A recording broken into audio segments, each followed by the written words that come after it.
الشیطان الرجیم بسم اللہ الرحمن الرحیم ومنہم امیون لا يعلمون الکتاب، ان یہودیوں میں سے کچھ لوگ ایسے ہیں جو کتاب کو نہیں جانتے، تورات کا علم ان کے پاس نہیں ہے، ان پڑھ ہیں، ناواقف ہیں، اللہ کی طرف سے تورات میں دی گئی آسمانی تعلیمات سے بالکل بے بہرہ ہے۔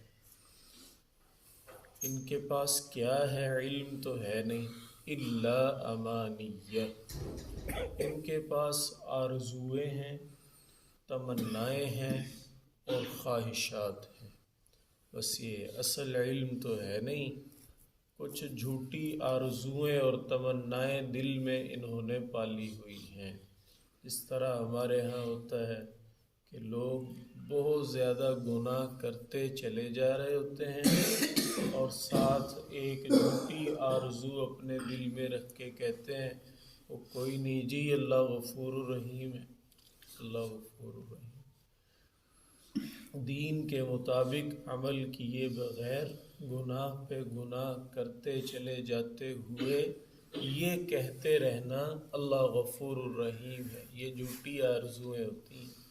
حدیث پاک میں ایسے آدمی کو یہ فرمایا گیا والعاجز من اتبع نفسہ ہواها، بہت قابل ترس ہے وہ شخص جس نے اپنے آپ کو اپنی خواہشوں کے پیچھے لگایا ہوا ہے، وَتَمَنَّى عَلَى اللَّهِ الْأَمَانِي، اور اللہ سے آرزوئیں بخشش کی لگا کے بیٹھا ہوا ہے، اپنے آپ کو، اپنے نفس کو خواہشات کے پیچھے چلایا ہوا ہے، جو جی چاہ رہا ہے وہ کر رہا، جو اللہ چاہ رہے وہ نہیں کر رہا، جو جی چاہ رہا ہے وہ کرتا چلا جا رہا ہے۔ وَتَمَنَّى عَلَى اللَّهِ الْأَمَانِي، اور اللہ سے آرزوئیں اور امیدیں لگا کے بیٹھا ہوا ہے۔ پیارے نبی صلی اللہ علیہ وسلم فرما رہے والعاجز، ایسا آدمی بہت کمزوری میں جا رہا ہے، نقصان میں جا رہا ہے، خسارے کے اندر جا رہا ہے، قابل رحم اور قابل ترس ہے، اسے اپنی سوچ کو بدلنا چاہیے۔ عمل کر کے تو اللہ پہ امید اور بھروسہ کرنا یہ تو ٹھیک ہے، اعمال کر ہی نہیں رہے، اللہ تعالیٰ کو راضی کر ہی نہیں رہے اور صرف الا امانی، آرزویں ہی آرزویں۔ وَإِنْ هُمْ إِلَّا يَظُنُّونَ وَإِنْ هُمْ إِلَّا يَظُنُّونَ، اور یہ کیا کرتے ہیں؟ محض اندازے سے باتیں بناتے رہتے ہیں، گمان باندھتے رہتے ہیں، یوں ہوگا، یوں ہوگا، یوں ہوگا۔ ہمارے ہاں کہتے ہیں نا بھی کوئی بات نہیں، پھر خواب دیکھنے پہ تو کوئی پابندی نہیں، عمل کیے بغیر بس خواب دیکھ رہے ہیں، اندازے لگا رہے ہیں۔ اگلی آیت مبارکہ میں یہودی علماء کی ایک کمی کو اللہ تعالیٰ نے یہاں نشاندہی کے طور پہ بیان فرمایا ہے۔ ان میں یہ تھا کہ نا تورات کے علاوہ اپنی طرف سے تورات میں بات شامل کر دیتے تھے اور لوگوں کو یہ ظاہر کرتے تھے کہ یہ بھی اللہ کی طرف سے ہی نازل کردہ ہے۔ یہ بہت بڑا جرم تھا اللہ تعالیٰ کی کتاب کے اندر تحریف، اور ایسا وہ کرتے کیوں تھے؟ مقصد یہ تھا کہ ہم لوگوں کو ان کی مرضی کے مطابق دین دے کے پھر ان سے رقم بٹور لیں، ان سے پیسے لے لیں، یہ ان کی برائی تھی۔ کسی بھی قوم کے دو بڑے طبقات، علماء اور حکمران، ان کا بننا قوم کے بننے کی علامت ہوتی ہے، ان کا بگاڑ قوم کے بگاڑ کی علامت ہوتی ہے۔ چونکہ یہ اہم طبقہ ہے اس لیے اللہ پاک نے ان کے لیے یہاں بڑی تنبیہ فرمائی ہے ان کے اس قبیح فعل کے اوپر۔ فَوَيْلٌ لِّلَّذِينَ يَكْتُبُونَ الْكِتَابَ بِأَيْدِيهِمْ، تباہی و بربادی ہے ان یہودی علماء کے لیے جو کتاب کو لکھتے ہیں اپنے ہاتھوں سے، خود گھڑتے ہیں، خود لکھتے ہیں، ثُمَّ يَقُولُونَ، خود لکھ کے پھر کیا کہتے ہیں؟ ھذا من عند اللہ، یہ اللہ کی طرف سے نازل شدہ ہے۔ یہ بہت بڑا جھوٹ ہے۔ ایسا کرتے کیوں ہیں؟ لیشتروا بہ ثمنا قلیلا، تاکہ اس کے ذریعے سے تھوڑی سی آمدنی کما لیں، تھوڑا سا روپیہ پیسہ جمع کر لیں۔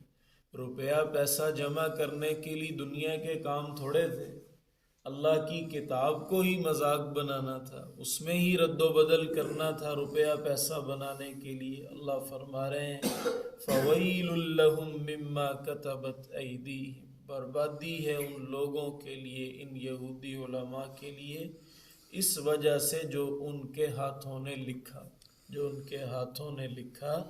وَوَيْلٌ لَّهُم مِّمَّا يَكْسِبُونَ، اور تباہی ہے ان کے لیے اس مال کی وجہ سے جو انہوں نے اس کے ذریعہ سے کمایا، جو اس کے ذریعہ سے کمایا، وہ مال ان کے لیے تباہی کا باعث بنے گا۔ اس لیے علماء فرماتے ہیں جو مال اللہ کی نافرمانی کر کے حاصل ہوتا ہے وہ مال نہیں ہوتا، وہ وبال ہوتا ہے۔ آدمی کو ایک وقت میں پتہ چل جاتا ہے کہ جو مال اللہ کی نافرمانی کے ذریعے سے حاصل ہو وہ مال نہیں ہوتا، وہ وبال ہوتا ہے۔ اس لیے رزق کی محنت ہو لیکن دین کے دائرے کے اندر رہ کے ہو۔ یہ روزی اللہ کا فضل تبھی شمار ہوتی ہے جب اللہ کو راضی کر کے، اللہ کے دین کے مطابق تجارت کر کے حاصل ہو، اس کے علاوہ تو یہ وبال ہی ہوتی ہے۔ اب ایک آدمی نے مشکوک آمدن، حرام آمدن کے ساتھ گاڑی خریدی ہے اور اس پہ آیت لکھوائی ہے ذالک فضل اللہ یؤتیہ من یشاء، یہ اللہ کا فضل ہے۔ ابھی حرام پیسہ اللہ کا فضل ہوتا ہے؟ نہیں، ایسے نہیں ٹھیک۔ حرام کے پیسوں سے بہت بڑا گھر بنایا اور اس کے اوپر تختی لگا دی ھذا من فضل ربی، یہ میرے رب کا میرے پہ فضل ہے۔ نہیں، مال کا ملنا فضل کی علامت نہیں ہے۔ یہ اگر یہ فضل ہے تو پھر قارون پہ تو پھر بہت فضل تھا۔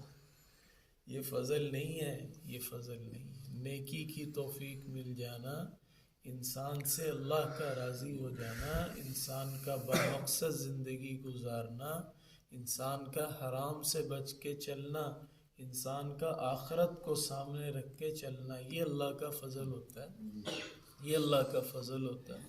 نافرمانی سے کمائی ہوئی چیزوں کو، اس کے نتیجے میں حاصل ہونے والی چیزوں کو اللہ کا فضل کہنا یہ ٹھیک نہیں ہے، یہ ٹھیک نہیں ہے۔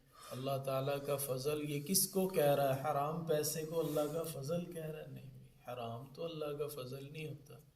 جائز طریقے سے کمائی ہوئی روزی اللہ کا فضل ہوتا ہے، اس کو اللہ کا فضل کہنا چاہیے۔ وَابْتَغُوا مِن فَضْلِ اللَّهِ، اس کو اللہ پاک نے بھی اپنا فضل ہی قرار دیا ہے جو حلال روزی کمائی جائے۔ تو جن لوگوں نے اللہ کے حکم بیچ کر اپنی طرف سے جھوٹی موٹی باتیں دین میں شامل کر کے فروخت کی، ان کی کمائی کے لیے اللہ فرما رہے ہیں وَوَيْلٌ لَّهُمْ، ان کے لیے بربادی ہے۔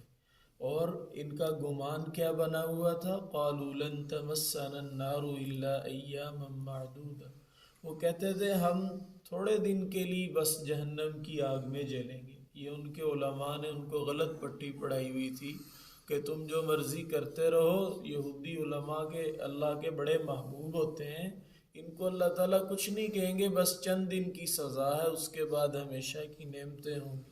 تو اپنی ان آرزوؤں میں، غلط تمناؤں میں برے اعمال کرتے چلے جاتے۔ وَقَالُوا، کہتے تھے لَن تَمَسَّنَا النَّارُ، نہیں چھوئے گی ہمیں آگ، إِلَّا أَيَّامًا مَّعْدُودًا، مگر چند دن۔ اللہ تعالیٰ فرما رہے ہیں اچھا تمہیں کیسے پتہ ہے؟ قُلْ أَتَّخَذْتُمْ عِندَ اللَّهِ عَهْدًا، کیا تمہارا اللہ کے ساتھ کوئی ایگریمنٹ ہوا ہے؟ کیا تم نے اللہ سے کوئی عہد اور وعدہ کیا ہوا ہے کہ تم نے چند دن آگ کے اندر جلنا ہے اور تم اللہ کے بڑے محبوب ہو؟ کہاں اللہ پاک نے تمہیں کہا ہے تم نافرمان یہودیوں کو کہ تم اللہ کے بڑے لاڈلے ہو اور تمہیں صرف چند دن آگ میں بھیجیں گے؟ کیا تم نے اللہ تعالیٰ سے کوئی عہد کیا ہوا ہے؟ فَلَن يُخْلِفَ اللَّهُ عَهْدَهُ، کہ اللہ اس عہد کے پابند بنے ہیں، اس کے خلاف نہیں کریں گے، ایسی کوئی بات نہیں۔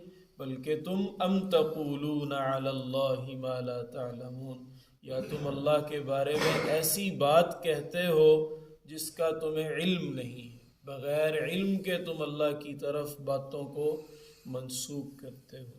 اس سے پتہ چلا کہ عوام کے ساتھ ساتھ علماء کرام کو بھی بڑی محتاط زندگی گزارنی چاہیے، بڑی محتاط زندگی گزارنی چاہیے۔ لوگوں کی تمنا اور چاہت کے لیے اپنی آخرت کو خطرے میں نہیں ڈالنا چاہیے کہ لوگ راضی ہو جائیں گے، لوگ خوش ہو جائیں گے، ان کی مرضی کا مسئلہ بتا دیں گے تو پھر لوگ ہم سے راضی رہیں گے، مریدین میں اضافہ ہوگا، محبت کرنے والے زیادہ ہوں گے، اور اپنی آخرت انسان تباہ کرتا چلا جائے، یہ ہرگز نفع کا سودا نہیں ہے۔ اور اسی طریقے سے 4 دن کی حکومتوں کو خوش کرنے کے لیے ان کے خوش آمدی بن جانا، یہ علماء کے شایان شان نہیں ہوتا، علماء کرام کے شایان شان نہیں ہے۔ لوگوں کو اللہ کی مرضی کا دین دیں، لوگوں کو لوگوں کی مرضی کا دین نہیں دینا چاہیے، یہ علماء کے منصب کے خلاف ہے، علماء کے منصب کے خلاف ہے۔ حکومتیں، حکمران تو آتے جاتے رہتے ہیں، ان حکومتوں اور حکمرانوں کے مقرب اور گرویدہ بن جانا، ان کے کاسالیس بن جانا اور ان کا مقرب تقرب حاصل کرنے کے لیے اللہ تعالیٰ کے احکامات کو پامال کرتے چلے جانا، یہ علم کی بہت بڑی بے ادبی ہے، یہ علم کی نسبت کی بے ادبی ہے، یہ علماء کے طبقے کو بدنام کرنے کی ایک کوشش ہے۔ اب لوگ تو پھر 1-2 لوگوں کو دیکھ کے پھر پورے طبقے کو ویسے کہنا شروع کر دیتے ہیں۔ اس لیے علماء کرام کو بھی اپنی ذمہ داریوں کا احساس کرنا چاہیے۔ ایک عالم تھے، وہ بیان نہیں کرتے تھے، وہ بیان سے بہت بچتے تھے، احتیاط کرتے تھے۔ ایک مرتبہ کسی جامعہ میں گئے تو وہاں علماء سے انہیں بیان کرنے کے لیے کہا گیا کہ آپ علماء میں بیان کریں، تو وہ بیان کے تو عادی نہیں تھے، کہتے بھی بیان تو نہیں میں کرتا، بس میں ایک جملہ کہہ دوں گا، اگر کسی کی سمجھ میں آیا تو وہ عمل کر لے۔ ہدایت لینے والے کے لیے ایک جملہ بھی کافی ہوتا ہے، نانیت ہو تو گھنٹوں کے بیانات بھی کافی نہیں ہوتے۔ ایک جملہ انہوں نے فرمایا اور بار بار فرمایا، یا معشر العلماء اعرفوا مقامکم، اے علماء کی جماعت اپنے مقام کو پہچانو، اپنے منصب کو پہچانو۔ اللہ پاک نے علماء کو جو منصب اور اعزاز دیا ہے، اس منصب کی سطح کے آدمی کو اعمال کرنے چاہیے، اس منصب کی سطح کا کردار اپنانا چاہیے۔ بہت ساری باتیں جو عوام الناس کے لیے جائز ہوتی ہیں، وہ علماء کے لیے ان سے بچنا بہتر ہوتا ہے۔ مثال کے طور پہ راستے میں کھانا پینا اب عام عوام کے لیے کسی حد تک گنجائش ہے، لیکن علماء کو اس سے احتیاط کا ہی کہا جائے گا، احتیاط کا ہی اس لیے کہ عالم کا فعل حجت بن رہا ہوتا ہے، ساتھ ساتھ لوگ اس کو دیکھ کے سمجھتے ہیں کہ یہ جائز ہوگا تبھی یہ کر رہا ہے، یہ ٹھیک ہوگا تبھی یہ کر رہا ہے، یہ اچھا ہوگا تبھی تو عالم کر رہے ہیں۔ تو اس لیے عالم کی تو دوہری ذمہ داری پھر بن جاتی ہے، وہ اپنا بھی عمل کر رہا ہے اور لوگوں کے لیے بھی وہ دکھ رہا ہے، لوگ اس کو دیکھ دیکھ کے کریں گے، تو احتیاط کی ضرورت ہے۔ اس لیے اللہ پاک نے یہاں یہودی علماء کو تنبیہ فرمائی ہے کہ تمہارا یہ طرز عمل ٹھیک نہیں ہے، اور اس طرز عمل کے مقابل میں آنے والی آمدنی بھی تمہارے لیے بربادی کا باعث ہے۔ اللہ تعالی ہم سب کو صحیح دین کے مطابق دین کو سمجھتے ہوئے عمل کی توفیق